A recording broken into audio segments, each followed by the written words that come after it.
Welcome, writers, readers, and friends to the Authors Talking Bookish podcast. I'm Donna Norman Carbone, author of All That Is Sacred. And I'm Hope Gibbs, author of Where the Grass Grows Blue.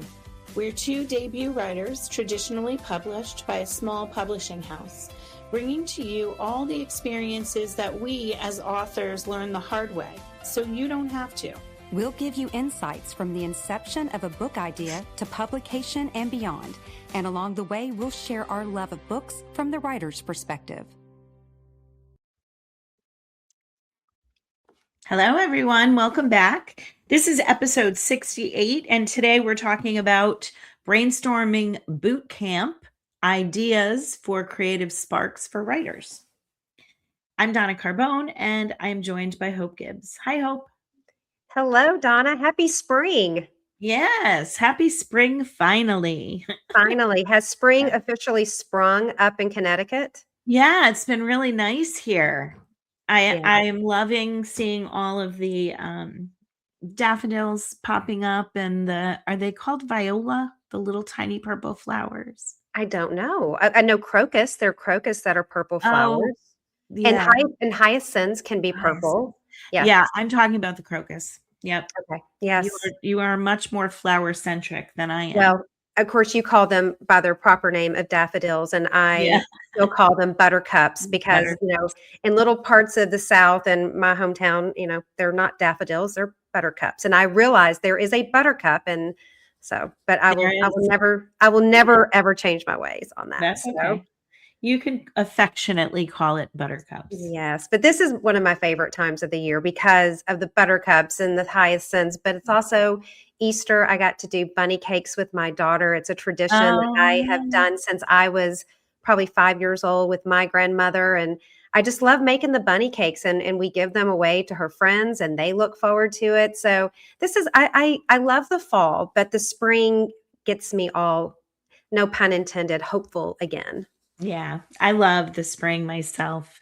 I got to spend Easter with my granddaughter, although she's too young to start those traditions, but I'm sure we will have them. Her parents are eager for her to do a little egg hunt. I was about to say next year you could have an egg hunt. Yeah, I know. I know. It's so cute. She's adorable.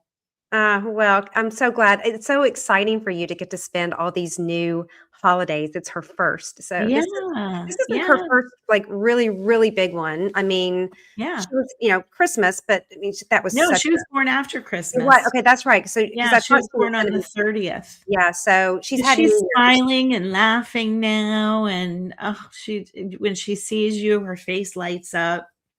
I love it. I love that. Well, I am glad that spring is here. And is there anything this season that you're reading that you are enjoying? Well, let me tell you, I just finished Theo of Golden. I can't even encapsulate this book into words. It is an absolute gift. I think everyone should read it. I don't have words for how wonderful it was. Really? Yeah, it's easily in my top 10 books. Of all time? Of all time. Yeah. It is a beautiful story that seems very disconnected and kind of bland at the beginning. I started reading it and I was thinking, what's all the fuss about this book? But I have to say, this author writes beautifully. Mm-hmm. I think Anthony Doerr is one of the best writers, modern day. He wrote the book All the Light We Cannot See and Cuckoo Cloudland. I just think he's a wordsmith. Well, this writer is a wordsmith as well. His writing is beautiful. The premise of it is that an old man comes to a town in the South. I think it's South Carolina. It's either South or North Carolina, to the town of Golden. And he happens upon a coffee shop, and the walls of the coffee shop are lined with portraits of people, capturing them with different emotions on their faces. And he decides, he's looking at one, he decides he's going to buy it and he's going to find that person and gift it to that person. At that point, I was hooked. Okay. I don't want to tell you anymore Okay. because honestly, this book is a gift. Um, I cried. It tugged at my heartstrings. It lived with me after I read it. It will be a book that I probably will read again. Okay, because I have not heard of this. Is it a recent book? Yeah, it is a Okay. recent book. It just came out, and this is his debut novel, which was like, Yeah. I just couldn't believe it. I have to say that's an interesting concept, and it's kind of good what we're going to be talking about today about brainstorming. But Yeah. I like that idea Yeah. of the Well, he portraits. in real life was inspired by going into a cafe and seeing portraits like this. So yeah, that is one of the things we're going to talk about today. Love it. Yeah. How about you? What are you up to in the reading world? So I guess I've gotten in on this thriller genre. I just somehow can't shake it because I feel like every time I've read a lot this year of thrillers, but this one is called The Sequel. Mhm. And it is literally the sequel to this book, The Plot. And I read this book, The Plot, I think back in 2022. And it is a story about a professor. He's Mhm. teaching at a small college in Vermont. He's teaching writing. He's a writer. He's a beautiful writer, but he's not had success. And he's kind Mhm. of stuck teaching it. He's not really liking being a professor. And one of his students is this kind of arrogant guy and said, I have the bestseller. This will be the best book ever. Tells him the premise. And just so happens that person dies. And this professor kind of takes the plot and kind Oh. of steals it. Now, not 100%, but he steals the premise. And then Mhm. all these things happen. And the sequel is at the end of that book, something happens. I don't want to give it away, but the sequel is from a different character's perspective who is very much tied in with the original book. Oh. So it's a little twisty, a little dark. The character that you're going to be with in the sequel, you don't really like this character, but you're kind of Oh. invested in the story. So that is what I'm reading. I can't give it, I can't tell you anything else because I will ruin the end of the plot and I will ruin the sequel. Well, But I'm not it's a interesting. thriller lover, but you're enticing me to wanna read it. Yes, it is. You got to read the plot first. Because I Mhm. know sometimes with some books, you're like, oh, this book can stand alone. I really don't think this book can stand alone. You really need to read the plot. And I loved the plot. Yeah. I thought that was a very interesting concept of um, not out and out plagiarism, but enough where you couldn't get away from the similarities. Let's just Oh, say, that's interesting.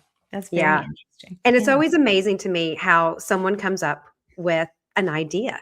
And Yeah. that's exactly what we're going to talk about today is brainstorming and how anyone, even if you are not even thinking about writing and you thought maybe I could do this, we're going to give you Mm. some ideas. If you're a seasoned pro, this can also help because when we were researching it, I'm like, yes, I've done this Mhm. unintentionally, or oh, I need to try this.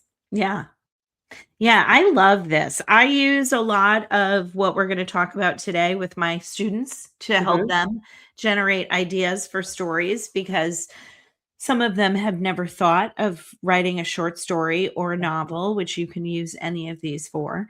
Um, and some of them have like a little spark of an idea, but they're not sure where to go with it. So these, I think, whether you haven't written or whether you have and you're not sure where to go with an idea, I think these will help you.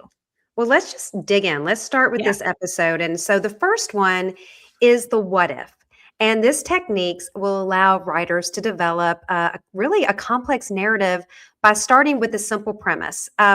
Let's just say if a small town suddenly loses its water supply, then the next question you would ask is, well, what would follow? Well, probably there'd be some disruptions, probably some panic, and you're going to get some conflict because of there's not a lot of resources that are remaining. Then you can start asking yourself, well, what would be the worst possible outcome?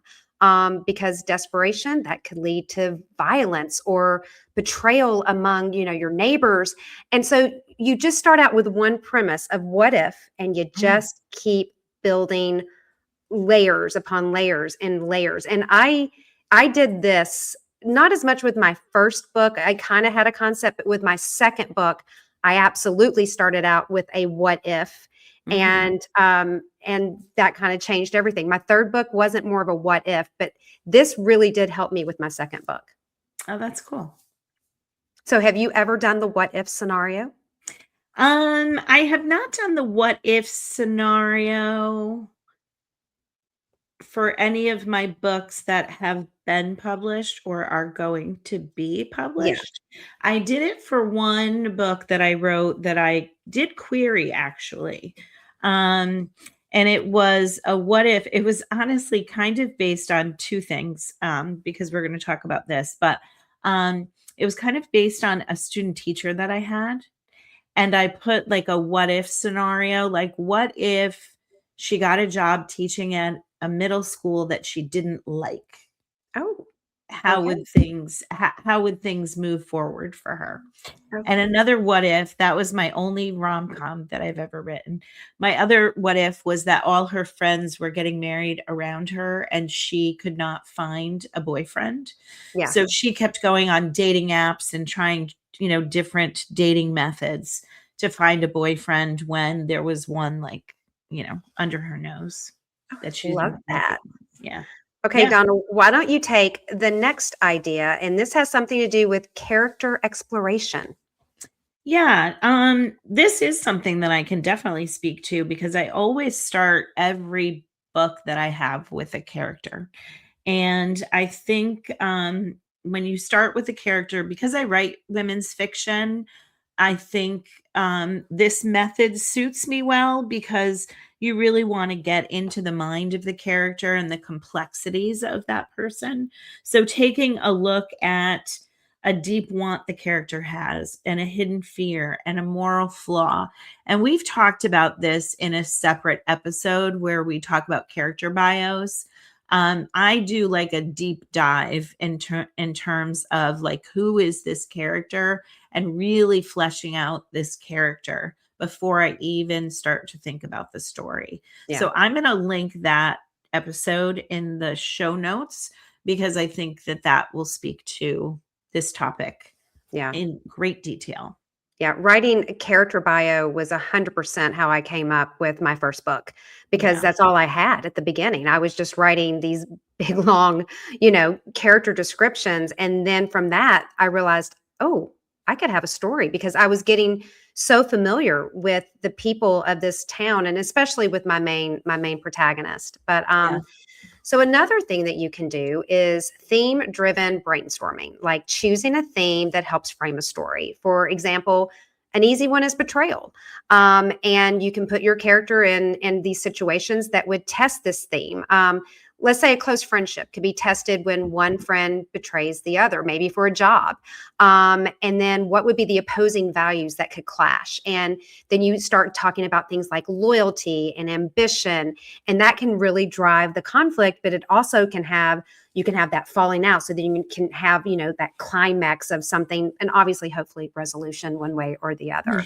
But a theme, that's another way of brainstorming, like what theme, like betrayal, as we talked about, or love or second chances, or with your book, motherhood, your second book. Yeah. What the definition of what's it to be a mother, and you have 3 women that you dealt with in that book. Yeah.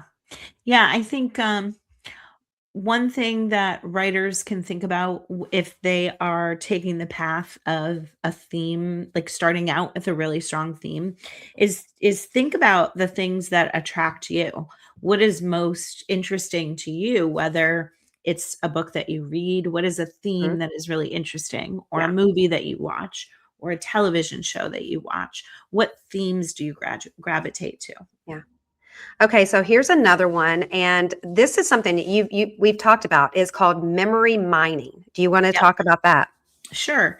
So memory mining is really kind of starting with lists of, I call them crystallizing experiences and polarizing experiences. So crystallizing would be good experiences that you've had in your life. Polarizing would be bad experiences that you've had in your life. Um, And I did this with my first novel, All That Is Sacred.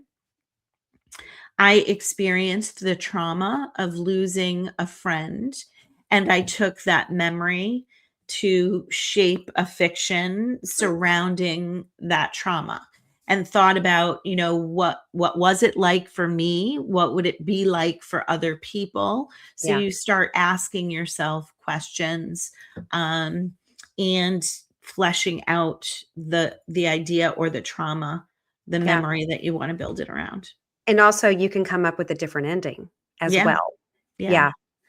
which I So, did. absolutely. So Yeah. another one is for genre swapping, um, taking kind of a familiar story and breathe a new life into the narrative, kind of like a love story, but make it into a thriller. Maybe it's not going to be like a typical romance, creating, tension and twist, unexpected twist that maybe threatens to jeopardize the character's relationship. Or you could do a kind of a family drama and reimagine it with time travel, which I've always kind of wanted to do a time traveling kind of genre, but blend it with kind of women's fiction in a way, because Mhm. I like that kind of blending. Yeah, I do too. I don't have time travel, but I kind of do in my next book, Yeah, which is women's fiction. But I definitely think you, because I've read that book, and I yeah, definitely think you have elements of that. right, right. So the next one, and this is something that you and I both can speak very much to. It's about the setting as a catalyst. Yeah, I think choosing a setting and thinking about how you could use that setting in different ways. I think settings that are done really well almost become a character in the book, which I think you do with yours in Kentucky. I think I do with mine in Georgia. I also use the setting of the afterlife in All That Is Sacred. So that is something where I really, for All That Is Sacred, especially because it's something that I've never really experienced anything like, um, or not that I remember anyway. I had to kind of create this world Yeah, for Lynn to live in yeah, and really imagine what it looked like, what it felt like, what her experience there could be. yeah. And so that in that way, it kind of took on a life of its own. Yeah, setting was definitely important to me because I wanted to treat my little town that I created as another character.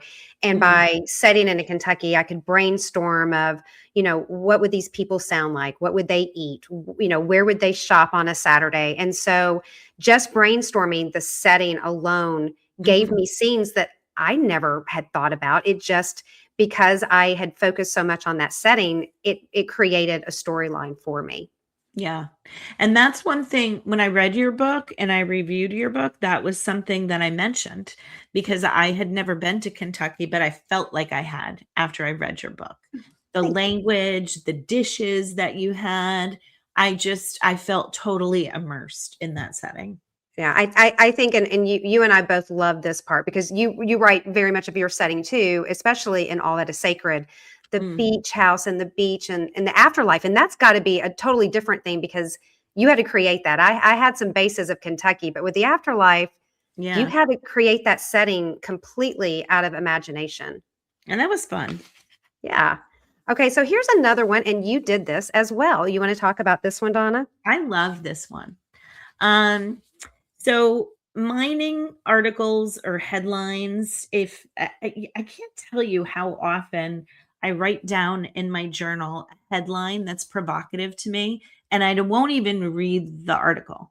I just use that as something to just ignite my imagination. Yeah. Well, my second book, I did read an article. It wasn't the headline specifically, but it was a nonfiction article that I read that was so interesting to me and thought provoking and really kind of touched me where I was in my life. It was about motherhood and it was about a young woman who was forced to give up her child against her will. And I just couldn't get that out of my head. And I'm talking years later, Yeah. like 5 years after I read the article, I started writing the book because I needed to wrap my head around that idea. Yeah. Absolutely. I have not done that yet, but there are articles that I see all the time, and I will screenshot it and just put it in Yeah. a little folder for, a You rainy never day. know. Or it could lead to a character. Yeah. Maybe not write the story that's in the article, but something might, Right. spark something. Another thing is the mashup method. Um, Mhm. this is a profession plus a secret, maybe a therapist who secretly struggles with anxiety, or a married couple facing a crisis like an unexpected pregnancy, or a place and a taboo like a secluded retreat known for healing where participants are confronting buried traumas. So I like doing that, this plus that. I mean, Yeah. I think they call it the mashup method. Do you ever do the mashup method? Um, Not consciously, although it is a method that I talk to my students about. My students use it, particularly if they have no idea what they want to write. Yeah. Yeah. So this next one I'm going to speak about, because this is Yeah. what I did with my second book, is write the ending first. And so I did do that. And I know it sounds crazy, but I started with the ending and then I could go to the beginning. And I know, I don't think you've ever done this, but have you had students that have tried this approach? Well, I always know what the ending is. I've never had a student try that approach. I think they're they're they're slow to start. Um, I've never done this, but I always have the ending. I always have the beginning and the end of my story fleshed Mhm. out, and then the middle's usually very murky. Yeah. But you know what I wanted to ask you is, did you actually write out the ending of your book first, or did you Yes. just have it in your mind? I wrote it down, but it's not in a form that I want anyone to see. It's obviously this character, this is what happened, these are the consequences. So I Yeah. still have that original, because I told you my husband and I are trying to sell our house, and we're getting rid Mm. of our things in our attic, and he calls me a hoarder, and I am. So I like to keep things, and I'm that way with my writing. So I still have the original document of You should when. take a picture of that and put it on your social media. Yeah, but I don't wanna put it out there because it tells the ending. So, maybe some. Oh, you're talking about the book you didn't publish Yes, yet. the book that I have not Oh, published. I No, thought you with meant Where where the the Grass grass Grows grows Blue, blue. I didn't know where it was going. Oh, okay. I call that a day. It was a Sunday drive. Like here, my grandparents, in Kentucky, they would get in the car and Yeah, drive on Sunday after yeah, church, and mine too. that was an activity. So that was me. I Mhm. didn't know where I was going, and it just happened. Yeah. Second book, it was this is what happened. These are the consequences. So yeah, so maybe one day if that book Save gets that. published, I'll save it. Yeah, save it for sure. So here's another one. You want to talk about story construction? Yeah, so, everybody needs to know this at some point, because you have to accomplish all of these goals within your book. But if you're not quite sure where you want your story to go, you can literally list all of the different stages in the story arc and just describe what's briefly going to happen there. So you have kind of like a roadmap. I do have my students do this. They all do this, and they think it's very helpful. I do this in my mind, but I don't always write down these stages. But I think if you don't know, I think it does help keep you directed. So you have your inciting incident, you have your rise in Yeah. action, you have The climax, the climax. falling. Yep. Yep. Yeah, the falling action, and obviously the resolution. And when you say resolution, it's not everything has to be put back perfectly, because some of the best books out there end kind of messy. Ugh, So yeah. I remember reading Grace Salmon's book, The Eves, oh and yes. I don't want to spoil the ending there, but oh my God, She that she got definitely me. got me on that one. Yeah. So another idea is using Venn diagram. Now, I have not used this, but Donna, you have. I do use this and I use it for different purposes. Like I'll set up the Venn diagram, which is could be two circles that intersect or three circles or more if you want them to. Um, And so kind of on the outside of the circle that doesn't touch the other circle, I will put things that are distinct to a character, Mhm. whether it's experiences or goals for that character in the story. And then you've got your other character and you do the same thing. Well, where the circles overlap, that's where you put some overlapping commonality, Yeah. whether it's experiences they have together or intersections of their experiences within the novel. I think if you are somebody who is a visual learner, I think Venn diagrams can be very helpful. Yeah. And something else that's helpful if you are individuals, post-it notes.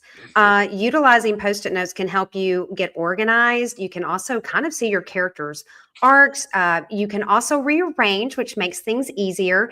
And you can color code them, because one color, yellow, could be for, what are the conflicts, and the green could be, resolutions. And so you can arrange it all out, and that way you can see it. Now, I don't use post-its. Mm, It's just something I don't like. But when I'm writing, I do keep I write it my own little diagram. yeah. For me, that helps. But it's the same thing. You can visually see your story Right, and you or your could idea. the thing about using Post-its too is that it's the movability of it. Yes. So if you put it on a huge board, you can move things around, move chapters around. I know people who have boards that fill up a whole wall Yeah. before they write with Post-its or even, like with an expo marker or Yeah. something like that. And this is one that we have talked about a lot. It's the set a timer for 10 minutes and just write what comes to mind. Maybe it's your characters or themes or emotions. But the most important part about this is do not stop and edit yourself. Just write for 10 minutes. And I have recommended this to so many people because when I do an event, and lots of people will come up to you, and it takes a lot of, I think, a lot of courage to come up to someone and say, I've always wanted to write, because it was hard for me to ever say that, even after I'd written a book. And they said, but they're like, but I'm not a good writer. I don't know where to start. And I'm like, first off, you're a good writer. You just haven't put it out there. And I recommend anyone, if they are even thinking about writing a short story, start doing this, because for me, this is a way of building up a muscle. Like, I'm not going to go to the gym and get a big bicep overnight. It's going to take a little time. And I think this is a perfect way, especially when you're trying to brainstorm, write what Mhm. comes to mind and don't edit. Yeah. I think I use stream of consciousness writing and free writing an awful lot. The way that I kind of differentiate them is like stream of consciousness writing is trying to learn what I think, and I use free writing more when I know something, but I'm trying to develop it and just kind of spitball Yeah. in a very unorganized fashion that I can organize later. And our final tip for brainstorming is, Donna. Journaling. I journal almost every single day, and I use journaling in a couple of different ways towards writing. It is a place where I would put a headline that was interesting, or I am, driving in a place where I haven't driven before, and I'll describe something specific that I see. Um, it's also a place where I flesh out ideas. I actually put Venn diagrams in my journal when I'm starting out to see how characters intersect. Um, for my first book, I had 5 characters who all had conflicts with each other. Mhm. And so I had each character write a letter to the other characters to really try to help me understand how each perceived whatever conflict it was they had between them. I love that. Well, Donna, that's the end of our episode. We are running out of time, but we have a lot more ideas, and the ideas that we've given you, we've gone into great detail. So if you go to our show notes, and that's kind of like our do now would be, go to our website, look at the show notes, and maybe make a list of things that might help you brainstorm for an idea, whether it's a short story, whether it maybe it's a full length book, maybe it's a TV script. So hopefully these little ideas will help you. Yeah, you could print out the show notes from our website, Yeah. um, because we do go into a lot more detail than we were able to do during Yeah. our showtime. And as always, everyone, you can find us at Spotify, Apple, Amazon, YouTube, and Instagram, or go to that website and look at these detailed notes. And finally, real quick, Donna, what is on our next episode? We're going to talk about marketing next time. So, if you are thinking about writing a book, or if you're at the stage where you need to market a book, or maybe you have already published your book and you're looking for new ways to market, this will be a good episode for you. Well, I can't wait to discuss that one. And everyone, thank you so much for joining us. Until Bye. next time. Thank you for joining us today. I'm Hope Gibbs. And I'm Donna Norman Carbone. It's time for you to get to work. We look forward to seeing you in 2 weeks with another tip from your author friends.